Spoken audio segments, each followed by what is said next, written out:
Hey everybody, welcome back. You ready to dive deep into some ancient wisdom?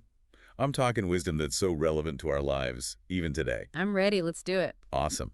Today we're cracking open the book of First Kings chapter 8. Oh, okay. We're going to be exploring the story of the first temple's dedication in Jerusalem. Sounds good. Now this isn't just some old building dedication. Right. This was like a monumental moment for the Israelites. It really was a defining moment for their national identity and their faith. Okay, so paint the picture for us. What was going on back then? Well, you have King Solomon, Okay. known for his wisdom, right? He called together all the elders and the people for this massive event. Wow. And the centerpiece of it all, the Ark of the Covenant. Oh, the Ark of the Covenant.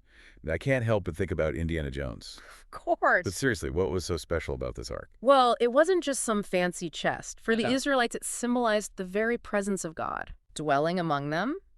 And placing it in the heart of the newly built temple, that was a powerful statement. I can imagine. It was like solidifying God's place right at the center of their society. So it's like they were saying, this is what we stand for, this is what matters most to us. Exactly.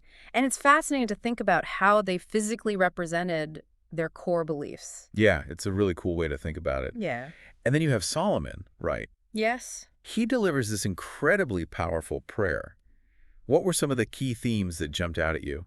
Oh, there were so many. Gratitude was a huge one. Okay. Solomon recounts all the ways God had been faithful to his people, bringing them out of slavery in Egypt, Right. establishing them in the Promised Land.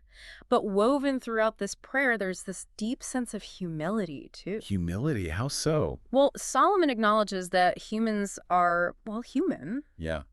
We mess up. We make mistakes. We stray from what we know is right. All the time. But he also emphasizes God's unwavering mercy, Yeah. his willingness to forgive. And that's something that resonates even today. I mean, we all need a little forgiveness sometimes. Oh, absolutely. So what else stood out to you in Solomon's prayer? There's this surprisingly inclusive element Okay. that I found really fascinating. Okay. Solomon actually prays for foreigners, Really? people from other nations who might come seeking God. Wow. That's pretty open-minded for ancient times. It is remarkable. Hmm. And it suggests a worldview that recognizes that everyone, regardless of background, can connect with the divine. That's a powerful thought. It kind of challenges us to consider how inclusive our own communities are today. Yeah. Are we truly welcoming and open to those who are different from us? It's a really good question to consider. Yeah. It's like if we're truly building a temple to our values, Mm-hmm. to use that metaphor, Yeah, it should be a place where everyone feels welcome absolutely. and respected. Building on that idea of inclusivity, Okay. another key takeaway from Solomon's prayer is this: the importance of seeking forgiveness, Yeah, forgiveness. not just for ourselves, Right. but also extending it to others. Forgiveness, both giving and receiving, it can be tough, It can be so hard. but it feels crucial Yeah. for personal growth and healthy relationships. Yeah, absolutely. It strikes me that Solomon doesn't just talk the talk in his prayer. He actually demonstrates it in his leadership. I mean, Yeah. from what I remember, Solomon wasn't just any king. Right. He was known for his wisdom, Yes. his building projects, his poetry, Absolutely. and he put all those gifts, all those talents to work, Yeah. not just for personal gain, Right. but to serve something greater than himself. His people. Yeah, his people, Yeah. and ultimately his God. Exactly. That's a powerful leadership lesson right there. It is. It's not about power. It's not about prestige. Right. It's about using what you have, your talents, your gifts, to uplift others and to serve others. And that's a thread that runs throughout 1 Kings 8. Okay. Remember, after the prayer, Yeah. there's this massive national celebration, a 2-week-long party. Oh, yeah. They did not hold back. No. Sacrifices, feasts, music, people traveling from all over the kingdom. From everywhere. It must have been quite a sight to see. It must have been incredible. So it's more than just revelry, right? Oh, yeah. What does it tell us? It speaks to the power of collective joy and gratitude, Hmm. and the fact that Solomon, the king, celebrated alongside his people. Yeah. I think that reinforces this idea of shared purpose and national unity. Okay, so we've got gratitude, humility, forgiveness, leadership. Is there anything else we can glean from this ancient story that we can apply to our lives today? Well, what I find so fascinating is how this all ties back to the idea of placing God at the center. Okay.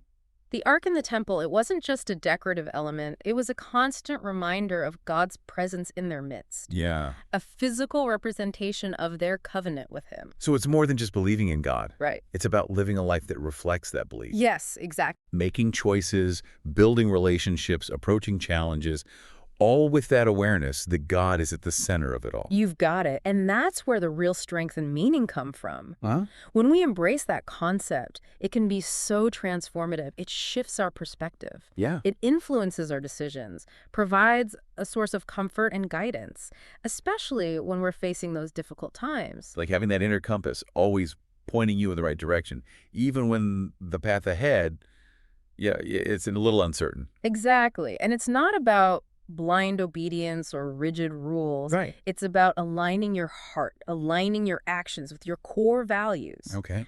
Those principles that you hold sacred, just like the Israelites held their covenant with God sacred. So if we were to connect this ancient story to our own lives, it's like we're all building our own temples, I like that. both internally and externally. Yeah. It's about creating that space, that inner space where our values can flourish and they can guide our interactions with the world. But it's also about remembering that those values, they're not meant to be kept hidden away. Right. They're meant to be lived out, Yeah. shared, celebrated with others. Just like the Israelites did with their grand celebration.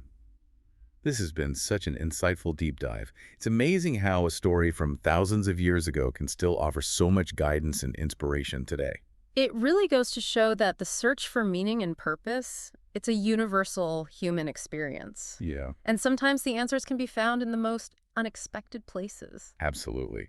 So as we wrap up this episode, I'm left with a feeling of, awe Me too. and a renewed sense of purpose. I think that's the beauty of exploring these ancient texts. They challenge us to think differently, Yeah. to live intentionally, and to keep striving to build something meaningful with our lives. It all comes back to that question we talked about a little earlier. Yeah. If you were building a temple to your values today, Yeah. Right. What would it look like? what would be at the center of that? Yeah. What kind of foundation would you build it on? Right. Who would you invite to share in that space with you? Those are some really good questions to think about. The answers, I feel like, reveal a lot about who we are, Yeah. what we stand for, the kind of legacy we want to leave behind. And remember, building a temple, Yeah. it's not a solitary thing.